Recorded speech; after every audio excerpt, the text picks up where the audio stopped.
Hello and welcome to episode 2 of the official Partick Thistle Football Club podcast as we profile some of the big personalities here at the Wire Stadium at Firhill. Once again, a huge thanks to our PTFC podcast series 1 partner, the Podcast Rooms, who are hosting and helping us with today's recording. Perfectly positioned just a couple of floors up from the Firhill dressing room. And one of the biggest characters in that dressing room is my guest today, a real fan's favourite with more than 300 appearances across 2 spells under his belt.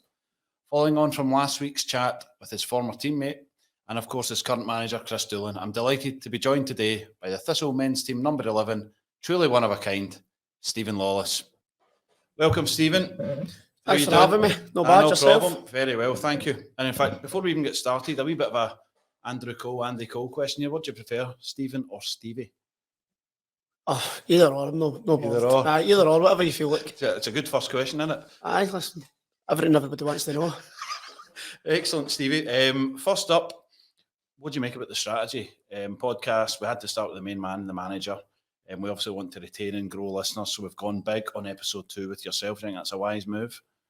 I personally wouldn't have done that.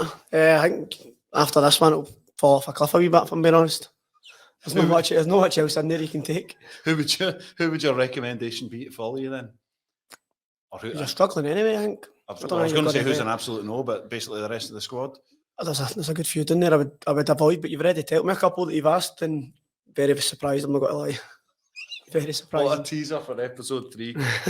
Right, we'll move swiftly on. Similar to last week, we obviously want to talk about your Thistle career. We're not going to go into current fixtures and form because there's plenty of that on Jagzone and other outlets, but more about your body of work as a Thistle player across 2 spells, and importantly, your type of person you are behind that. Just as a starting point, because we did celebrate recently 300 appearances and counting now for the club. It's quite a number. What does that actually mean to you as a Thistle player? Right now, not a lot, to be honest. I didn't really know I was close to it. I found it the week building up to it. But it's definitely something you look back at the end of your career. It's a good achievement to play that many games for anybody, but a club that I've spent a lot of years at and grown very fond of, obviously, over my time here. And like I said, it's one of the things you look back at the end of your career rather than during it. Obviously, when you start off, you want to play as many games as possible. So hopefully the number can grow even more. Absolutely. By the way, the kit is getting framed, so we'll get actually got to ask you about that. We'll get that back to you before you went on the run. You're 350. Let's go back in time long before your Thistle journey began. What have you, first and foremost, growing up? Did you always want to be a footballer? Yeah, I don't think I could have done anything else, to be honest. It was always at the forefront of everything I did. Everything was based around football. Taekwondo for a while as well when I was younger, but it got to the point I had to make a decision, and obviously football was much further out in front. So, always been that. Got older brother, so I think that kind of helps. I was never leaving my own, to be honest. I was always out of green with him, always out playing football with all the older boys, and I think that helped me massively. I just took it for there. Like I said, everything was based around football. Every single thing I did was football related. Couple of things there then. Taekwondo, talk to us about that. People might not know your abilities there. Well, a few of the boys in the changing room aren't having it at all, but I was a black belt when I was I think I chucked it when I was 12. Serious? Aye. When I went out in Motherwell, I had to make a decision because Motherwell were training a couple more times a week, so I think it was a Monday I went there. Monday, Friday my bit was, and about that, and I had to chuck it. Can't be too many black belts in Scottish football. Have you ever had to bring those capabilities into action in the dressing room? Not in the dressing room, but the parks are a bit different. I'm kidding on. No, listen, it's not really, just when you're younger, a couple of things and that, but not in the changing room. But there's obviously, I did like it, but you never got to pick up with a footballer. No, Mum was kind of hoping I went Taekwondo route, I think, because she had to drive me all around the country. You don't really get that with Taekwondo, do you? I wouldn't know, but I'll take your word for it. Big brother then, was he a player? Is he still a player? No, he just my older brother. He obviously had his pals and that, and they were out playing, and I was just a wee young brother annoying him, trying to tag along. So really good to me. And I played a lot with him, and then obviously my friends and that out there as well. But it's different back then. That was kind of changed for when I was younger. Now my wee boy doesn't. It's a different area in that, but my wee boy doesn't really get out as much anymore unless we're taking him out or stuff like that. But goes out to my mum's where I grew up. We've not really got that sort of area now in any of the newer estates. Yeah. Where exactly was that then? Sorry. I grew up in Woodhead, a place in Hamilton called Woodhead, and it was basically just a circle with two massive areas, green areas, like, so every day, just out there playing football, playing every kind of sport, any sport that was on the TV we really played, but now you walk out my front door and you're in a street. He needs to walk like, it's a 10-minute walk to the swing park, and that's really the only grass area they've got. And he's only 7, so he's not really done that yet. My older girl goes out, but still nowhere near as much as what I was. I'm pretty sure what you were when you were younger. Go out, play, get start, you still Oh, play yeah, anyway. I don't know how. I couldn't do it, but like back then, my mum just used to, she had to force me to eat breakfast, and then she wouldn't see me until I wouldn't even come in for my dinner some days. She'd be shouting, she wouldn't even come out looking for you. It's crazy when you think about it. No, She used to, times. if you were born in the vicinity to hear her shout your name, you were out all day. Jack and Victor ripping it up here. Who were your heroes when you were growing up? Football heroes? Who was the idol? Well, my dad's obviously a Rangers fan, so grew up supporting Rangers. Sorry, folks. Nah, listen, they all know anyway. Like, I never ever hide it. No, I just don't. There's a lot of people that play football and see as soon as they start playing football, they don't, like, it's like they stop supporting teams. Like, I don't understand that. Like, the full reason I love football is because I supported a team. Yep. That's what made me fall in love with football. Like, it's never been an issue for Thistle fans for two reasons. We do appreciate you've got genuine affection for this football club, and secondly, you've never not tried your guts out on the pitch ever. I've never seen a game when you've not given 100%. So, and you've been honest about it. So there's 3. Aye, listen, I would never hide it. And like, obviously, some fans don't like it, but if they became football players and they played with Rangers, would they stop supporting Thistle or stop supporting Motherwell or whoever? It wouldn't happen. But I grew up obviously supporting Rangers, so I was very young. The first ones that got me into it was McCoist and Gaza and Loudrup. I loved him. But more worldwide, like, I can always remember, like, the real Ronaldo. Like, he's my goat. Like, just watching videos of him, and obviously I can remember bits of it. I remember the first World Cup I remember is the '98 one. I was in Greece, Rhodes for the final. Did that dodgy fake Brazil. No, I had that dodgy fake Brazil kit like you get earlier, so I was running about with that one. That's my first World Cup memory. So him. Did you ever replicate his haircut? No. I did have a Gaza, but the beach blonde.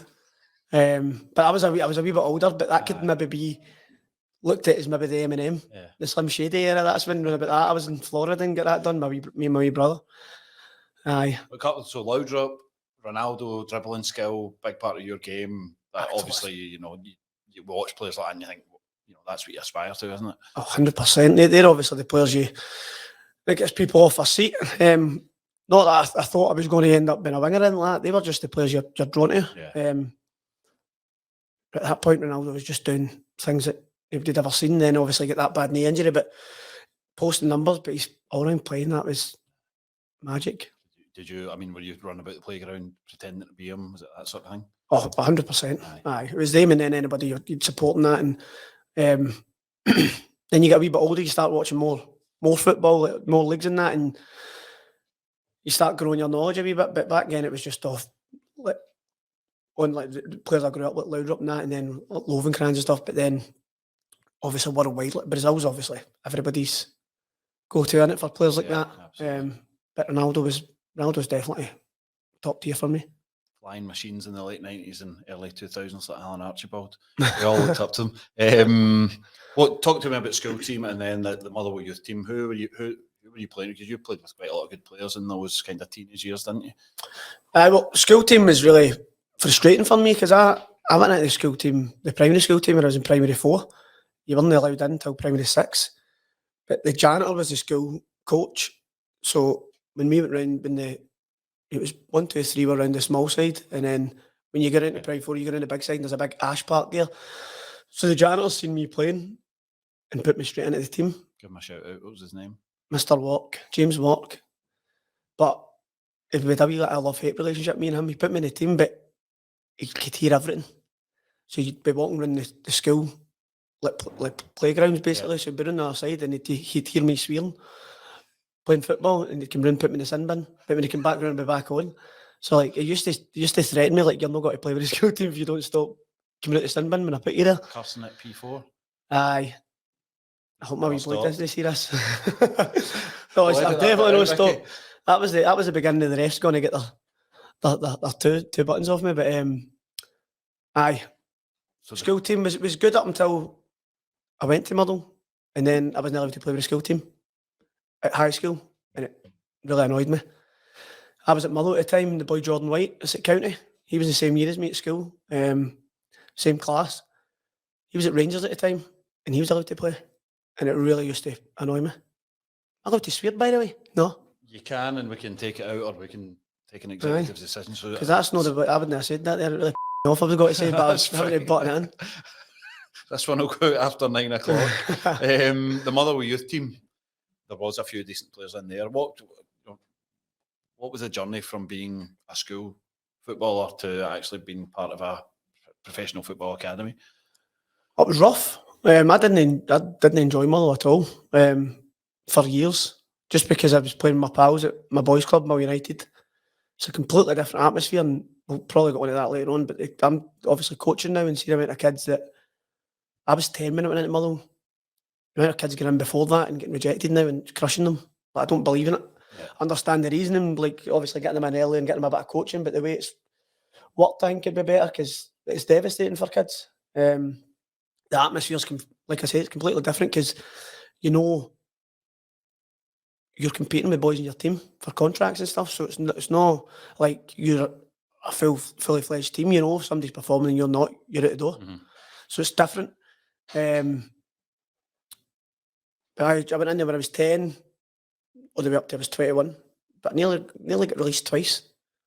I got told I was getting released twice in that spell. One because I broke my leg, come back, and I broke my leg. But to be fair, I broke my. I think it was October, and I come back right at the end of the season. So a double leg break, get pins in my leg and stuff. Get them took out, but I was getting released because when I come back, I was miles off it, obviously, because I've been out for like 8 months, 9 months. I was getting released, and then ended up getting the one for taking under. I think it was under 15s. It was Gordon Young. He was taking under 15s. It wasn't him releasing me. It was the year below, and he said, "Look, come in, train me for pre-season and that, and we'll have a look at you and see how you're getting on." He ended up giving me a deal. Done well, obviously well enough to get a deal then. And then when I went to under 19s, when you're going to go in full time, the last 6 months of the season, like, basically got me a contract. I wasn't getting kept in. There was a couple of boys in full time already. Paul Slane, Robert McHugh, they were in, and a couple other boys were in full time already, but still training with us at night.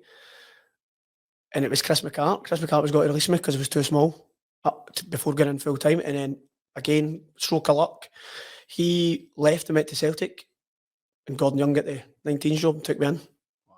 So it's just that Gordon Young, like, I'll owe a lot to him. I was going to come to him because you mentioned in a recent media Q&A that we did that, alongside your parents, he's probably the most important person in your progression of your career, because if it wasn't for him, what would have happened? Well, that's twice where I was going to get released, and he's given me a deal. And but the boys I've come through with as well, like for then, like, I've probably went on and had the longest career, like at a certain level. Mm-hmm. Later on, there's boys that come in. So the first batch of boys I was in with was like Robert McHugh, Paul Slane, Jamie Pollock, Peter Innes, Stephen Meeting. They were all like in Scotland, under 17s, under 15s, and that, really good players in that, and kind of fell away a wee bit through different reasons. But then when I went to under 19s, you had Sean Hutchison, Millwall captain. He came in a lot later than that, but obviously he's a great career.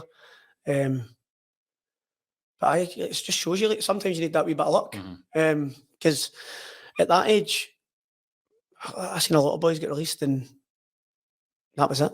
They could have went somewhere else, but it's hard to maybe motivate yourself at that age when there's other things going on and stuff like that. So, massive massive stuff down to Youngie. Most football careers have got those sliding doors moments, especially at the start, haven't they? What you mentioned there, being told you were too small. Like, how often has that happened?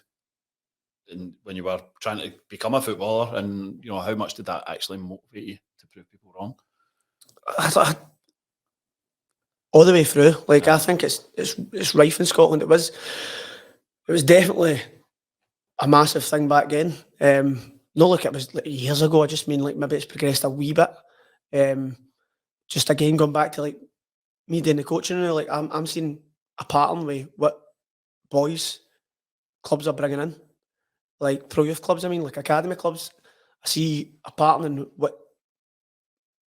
Look, for instance, I've got a lot of boys that I coach that are in at Rangers and in at Celtic, and they're all the same type of player. They're all technically good, small. Yep. Whereas you go to Motherwell, I've got a couple of boys that are in at Motherwell as well, and they're all tall, bigger boys, and that's a 7-year-old. So that's clubs have obviously got different ideas what they're looking for. Mm-hmm. It's 7. They're taking in boys that are all bigger, and they're good. Don't get me wrong, I've got a couple of them that are really good with their feet in that, but it's just that profile that they're looking for. You can tell as soon as I knew they were getting in to Motherwell, I looked at the other ones and they're the exact same. So even at that age, they're doing it still. 7. It's 7. Wow. So back in my full career, I've been told I was too small. Even up until the only reason I'm a winger was because I was too small, because I was a striker up until I went into Motherwell first team. And Stuart McCall put me out wide again. So for like 4 or 5 years, I played as a striker with Robert McHugh.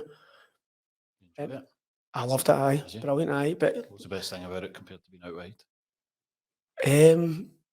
Just having, I don't really know. I liked it for different reasons. I would never be the striker. Obviously, I played in a 2. I would never be the striker that ran in behind. Yeah.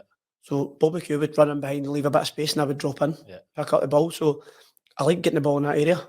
There's no too much dissimilar running out. To be fair, I like dropping deep. I do like playing wide now, to be fair. I think Stuart McCall's idea to put me wide was obviously, like you say, the sliding door moment as well. Could have been. Yeah. Because you don't really get many strikers in Scotland that are my height, do you? No. God, that's a good question. I'll come back to that. Give myself time to think. We'll move on from Motherwell. Thistle time, part 1. Have a wee drink your cup of tea there. I'll drag this question out. How did it come about, and when you arrived at Thistle, what were your expectations?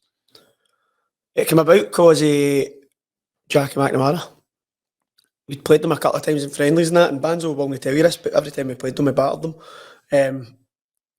But our youth team was very good, obviously, but theirs was like the league below type thing. So we were strong. So we played a lot of friendlies against them when it seemed like every week we played them or St Mirren. But Jackie organised one to have a look at me and Ross Forbes, but we didn't know anything about it. We just played them. It was at Fir Park. I think we had a good result against them. I think I scored 2 or something like that. But after it, I was getting offered a contract at Motherwell. Stuart McCall was offering me a deal, and he said, put me in his office and said, listen, it's been a hard one with you because I was on the cusp basically, but the boys in front of me, Nicky Law, Chris Humphreys, Jamie Murphy, so like serious players at that level. None of them picked up an injury. And he's like, we got you off your deal, but you were doing the exact same things you're doing now. You need to wait your chance, waiting somebody getting injured basically.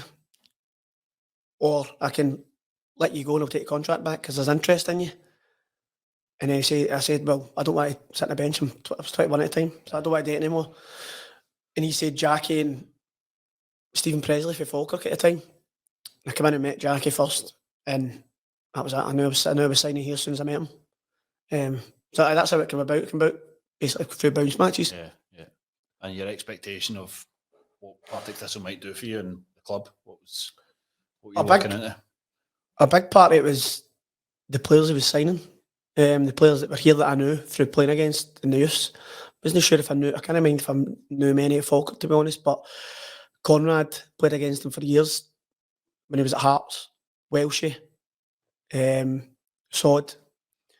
Seen a wee bit of Sinky when I went out and loaned to Albion Rovers. I think it was in Montrose. Yep. Tros, I think I played against them.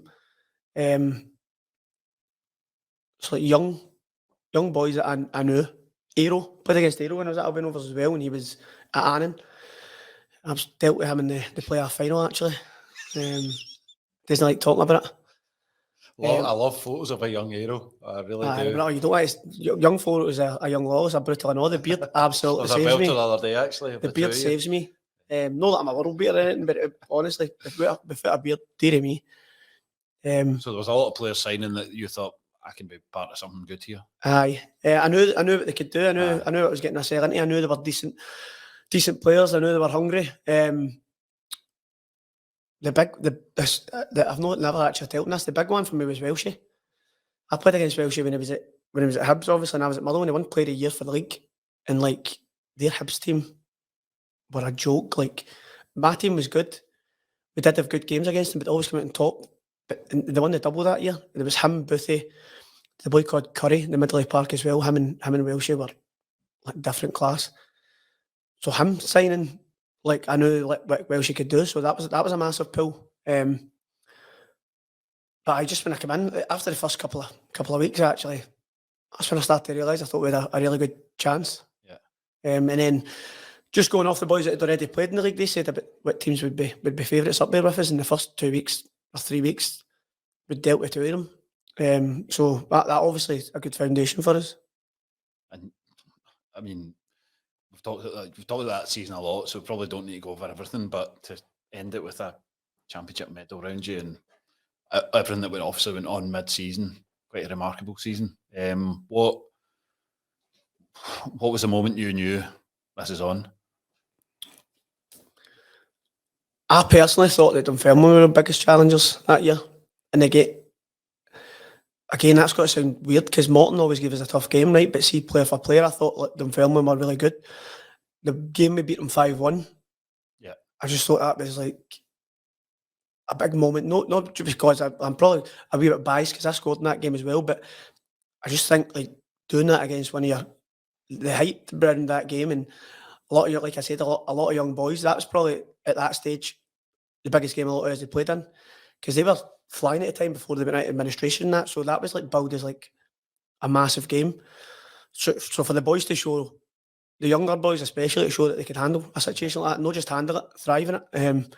That was a massive point for me, I think, because that kind of set us up for knowing, right, even though we could play well under decent circumstances, under that pressure. I think you've seen that with the Morton game as well. Yeah. So I mean, you've talked about a goal you scored in a big win that probably doesn't get talked about that much at all, and then you talk about the Morton game and you've got this boy Cragen who's still dining off it. Aye, that's not ideal, is it? Exactly. I think that was his first game he started as well that year. And he only started that game as well because I had a nightmare in the cup final at the weekend.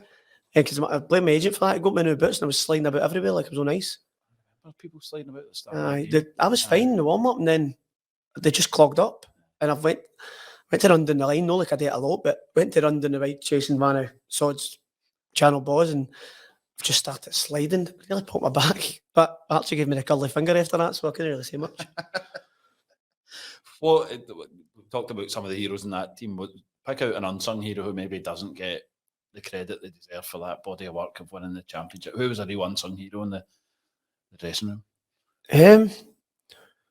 Pace was good, obviously. He doesn't get a lot of credit, obviously, because the way it ended and that, and like Pace was brilliant for us that year. I think it was the start of the season as well. Hugh Murray, just like I said, a lot of young boys there. A steady head you need, and now that you're a wee bit older, you realise how important that is. You need people like that. So these players, obviously, you'd all the other ones that were getting all the limelight, like Squiddy, Dools, me, Sod, Sinky, all these players that are like getting decent numbers are brilliant to watch, but you need that steady one. I thought they too were really steady. And then boys like Forbesy when he comes in, like, wasn't always a guaranteed starter, but produced massive moments in the season, like just having that quality. Best left peg in the squad? Oh, easy. I wouldn't even. Easy. Not even Easy. Banzo? Yeah, I wouldn't even put him Stop. There's some boys in there with right foot better than his left. We'll come to Banzo. We'll do a special Banzo section at the end. But no, Forbes. Easy. I've never seen anybody with that and that not just in boys I've played with, like the reverse whip, seeing training. Oh, if you've got them in your team at 5-a-side, you had to do all the running because you wouldn't move for the one corner of the box. But as soon as you get the ball, give him the ball, tap in. Great left foot. Agreed. Thistle in the Premier League, you're a Premier League footballer. Seasons. What were the highlights for you? What was the best experience of those back-to-back seasons? Back-to-back. I did enjoy it. I just thought it was a big jump. I know people say that, isn't it? Maybe it's closed a wee bit. I just thought the teams were a lot defensively. They were a lot more steady. Did struggle my first season. I was playing a bit different, to be honest, back then. I wasn't playing the same game, but did struggle my first season defensively. As a winger, I know that might sound a bit strange, but because you're up against it, you need to do a lot of work defensively rather than... I'd just been used to attacking. Even my Motherwell youth team, attacking. First year in the champ, attacking. A lot of pressure put on. Because we were one of the underdogs that year as well, so you need to do a lot of work off the ball. And I did end up adding that to my game. I've got a lot of that now, but at that point, I didn't have it, so struggled for the first season. Found my feet the second season. It's good going to all these places, isn't it? All these different places, and then I'm a big fan of. I think we need more teams in the league because it gets repetitive. That was part of the reason I was happy to get away from Livy and try something different for a spell. I mean, we recently played Queen's Park 8 times in a year and a day. It's just it's madness. It's too repetitive. It is. You get bored of it, and that's what do you think? Might be quite hard for you to answer, but what do you think Scottish footballers in general would say to that concept of opening up the top league? Obviously, there's going to be Premier League footballers who maybe don't want it. Championship we obviously do for obvious reasons, but do you think collectively the consensus would be bigger league, playing teams less often has got to be the way to go? I don't think the Premiership players would be against it. No, because it's mean there's more teams in the Premiership. It's not going to affect him really. He's had more chance of staying up as well. But I don't think a player looks at it like that. If I'm a Premiership player and I was in that position, I would still vote it through for a 16-team league, just because, like I said, when you look at it for a player, it's different from looking at it for a club. The club maybe don't want it because there's more chance of less revenue, maybe of that, because they're not playing all fun with that. But as a player, you just want to play different teams. It does get repetitive. Like sometimes you're playing teams 5 times in a season if you get them in the cup as well, and it was a big factor in me wanting out of the league. Obviously, a lot of Scottish players have gone down south because you can make good money, but that drives them away as well. That wasn't the money point wasn't an aspect for me when I moved down south at all. Not in the slightest. I had another offer for a team down there as well for more money. I could have went to them, but I went to Burton. It probably wasn't the right decision, to be honest, but it wasn't because of money. It was because I wanted to try something different. I wanted a different league. It's repetitive, and I know it's a lot of teams. There's 8. We'll say you're playing the Prem. There's 8 games or 6 games where you are not expected to get anything, and it's just defend. And I thought it was getting too boring. Just wanted to play attacking football, and I think with a bigger league, I think more teams would open up in their games because it's no critical. Not so much rest. No, yeah, absolutely. We're not going to go through Livy, Burton, Motherwell and Fairmont before we come back to Spelton, but we'll talk about Burton. What was it like, and what do you most miss about home? It was okay. I enjoyed it for a football aspect. I didn't start off well, to be honest. I pulled my hamstring before the first bounce game. So I never played any bounce games at all. So my last game, before the first game of the season, he threw me in at right wing. I hadn't played a game for March, so I was miles off it. And it's a lot more physical down there, a lot more athletes. Football-wise, it's like my Livy team would have been brilliant down there. Like football-wise, there was only one team that I was actually impressed with, played actual football. I mean, the odd style of playing, they done well with it. But I mean, football-wise, passing the ball, Peterborough were brilliant. Who was their manager? Was it Ferguson? I can't mind who it was, but the boy Dumbelli, see that Karamoko's brother. Okay. I can't remember his first name, but I think he got moved to Bournemouth or something in the Prem. It was brilliant, but they played to his strengths. They were the good pass the ball on that, but I played centre mid. After I played like 2 games on the wing, and I was miles off it. But like I said, I needed a run.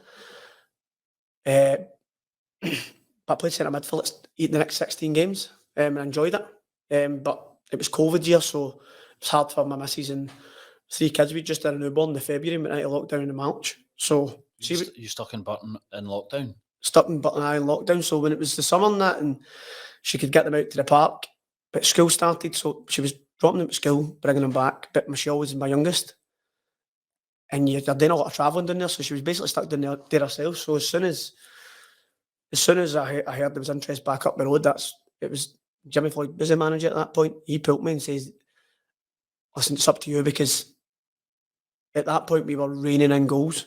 So it was like, we need to go defensive for the next couple of months just to show this up. So you might not play as much. He's like, I want to keep you, but it's up to you. So again, I had to kind of make that decision. But probably again made the wrong decision. So I had 2 offers and picked the wrong one again.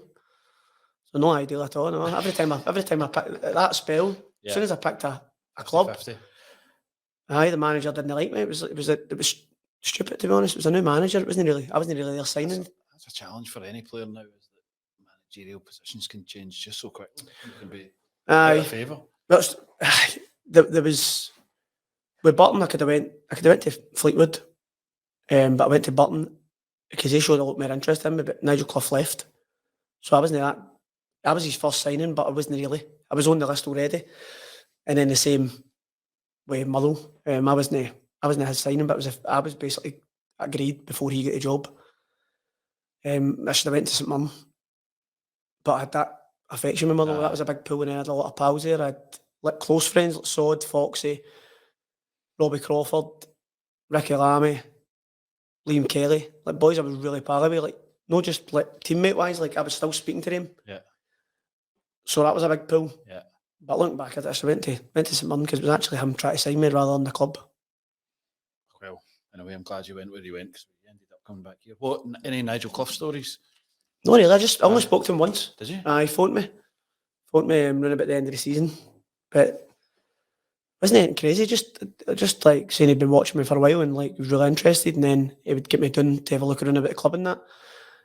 And then within like a month, COVID was in, and I think he left just because he was on a wedge. So I think he left because of that, because it was his option. Like he's like, because the club was struggling, because he obviously loved the club. So he left, and then that was the end of it. On a wedge, we might subtitle that to explain it. Right, back to Thistle. Never go back. You've gone back, obviously, to another place, but why come back to Thistle? In fact, I'm going to read you a quote, because you did this in the Q&A. I don't think I realised or appreciated how good a club this is and how much it meant to me until I had left after my first spell. It's amazing being back. Maybe that encapsulates why you came back. Well, obviously you grow fond of a club when you're there, but I was young, and I did think at one point you make mistakes. Like sometimes you do things like you regret and stuff like that, and you don't take in things because you're young. You think it's going to be like that forever, but I've definitely got a different attitude this time round for my first time, because first time round I was close to getting a move a couple of times to. I've said this before, Holland and stuff, and that was a big thing in my head. I wanted to try something like that. Obviously, my career went on. I've not really done that. So when I left, like you always keep an eye on clubs, like, but this club's always been like the one that gave me my chance, really. So always had a fond eye on the results and always wishing them well. But as soon as I left Murrow, I was wanting to come back, but it didn't happen for some reason. Obviously, I had to spell it Dunfermline. But I thought when I left Murrow, I wanted to just go and enjoy it, because I think that was a big part of it. Like I just said, that wasn't his signing. See, his football was shocking. Like Murrow fans will tell you that his football was shocking. It was back to front, everything I know. So I actually didn't like football at all. So I wanted to go somewhere that would play football and I could attack. And I had other offers. I could have stayed in the Prem, I chose Dunfermline because of Yogi, because I wanted to play football. He tried to send me a couple of times, but that was like I said with the boredom thing. I was bored to maybe touching the ball 10 times a game, being a defender 90% of the game. I wanted to go somewhere, attack, try and get good numbers, get back to playing football and enjoying it, because that's the whole point of me enjoying it. So that's the reason I went to Dunfermline. I could have stayed in the Prem and been in a relegation battle again, but well, I ended up being in a relegation battle, but I thought I'd enjoy my football more under him. But that was a big part coming back here as well. Your form since you came back is, a lot of fans will say that they think you're a better player now than you were first time, which is not putting down how good you were first time, but maybe, I don't know what it is, maybe just enjoying watching you, maybe it's recency bias, but there's a compliment in there somewhere. I'd agree. Aye, you'd agree. Well, I'd agree every day of the week, aye. Back then I wasn't really, I always say this, right, so when I was here the first time, I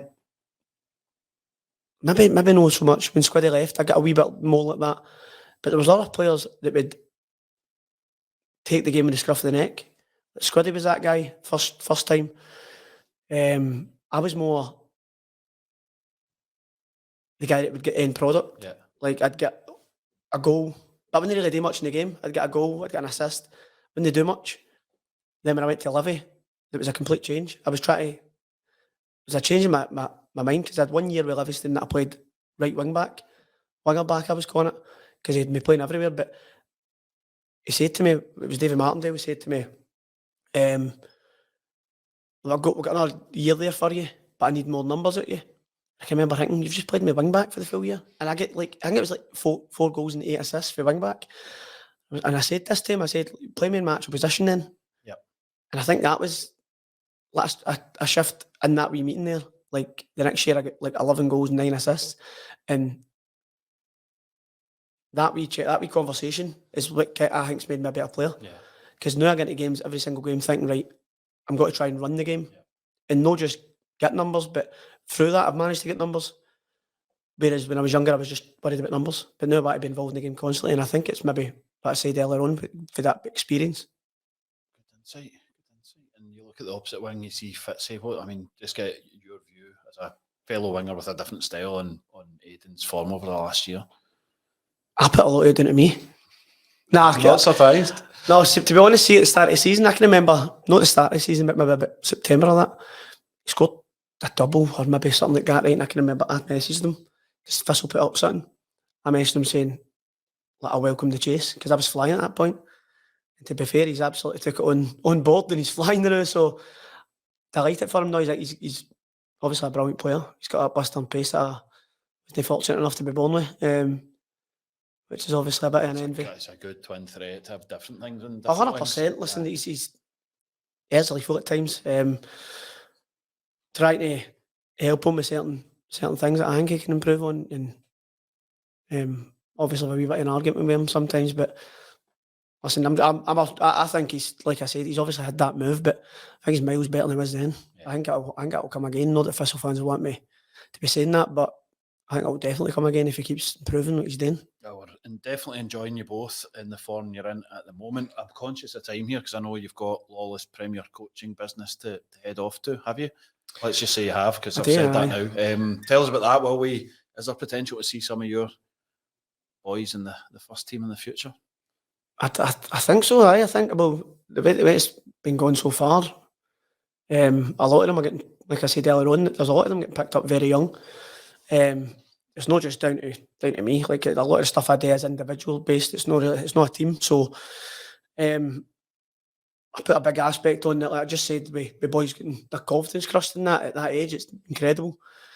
So a lot of it is based on building the players up and giving them that confidence in themselves. So no, I'm hopeful. I only got up to 14-year-olds now, so got a lot of chance to grow that as well, and take them into the later years. But like I said, a lot of them are getting picked up, and a lot of good players at that early age. There's a lot of things out there now that older generation didn't really have. Yeah. It was just a boys' club, school team, playing with your pals.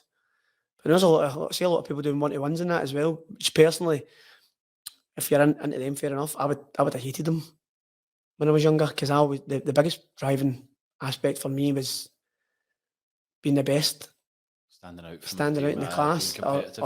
or standing out in the team, or having the players to drive me on. Like, I think it's a brilliant thing in the modern day that I mean, when I was younger, you used to maybe get a player to come along at medal night or trophy night and hand out trophies. But getting one-to-one coaching experience with players that are on the telly and your heroes, it's phenomenal. Yeah. Well, I'm sure that would be a big pull for people. So if anyone it's not really that. I don't really like plugging myself as that, but because we'll stick the logo up on the screen and give you a wee plug. So if anyone wants to, they can follow you on Instagram. And Instagram's the main thing. I've got Twitter and that as well, or email. But right, we've not got much time left. Just touch on family, mate. Your mum and dad helped you. Your wife Lucy, you've got the kids. Critical body of support for you and through your career. I've been massive for me, obviously. I did say that to Lucy. Was raging. You asked me something like this before, didn't you? And I said my mum and dad, and she's like, "How come I never got mentioned?" I think when you get asked about Lucy, you mentioned Jennifer Aniston. So that didn't go down well either, to be fair.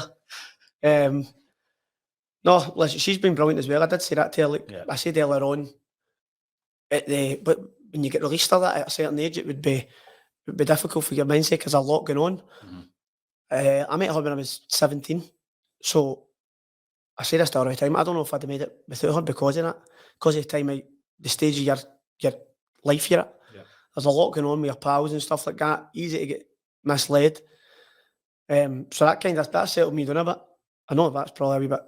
I love that answer. I love getting it. This is the real Stevie Lawless. You fucking get through there and nice, emotional, I know romantic. I'm no romantic at all. But listen, Ricky, that'll do for the year then. Because let's take it up a level. Stuart Bannigan. Now here's my theory. The reason you slate him all the time and you've got this kind of relationship you've got is because you're jealous. Of his looks. His patter. Not getting into that either. Dress sense. Absolutely not. Left foot. Geese piece. Scotland recognition. What was that? 21s, was it?